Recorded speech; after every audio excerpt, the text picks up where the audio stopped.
أشهد أن لا إله إلا الله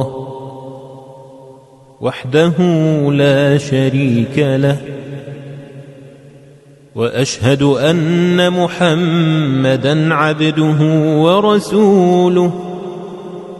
اللهم اجعلني من التوابين واجعلني من المتطهرين. سبحانك اللهم وبحمدك، أشهد أن لا إله إلا أنت، أستغفرك وأتوب إليك.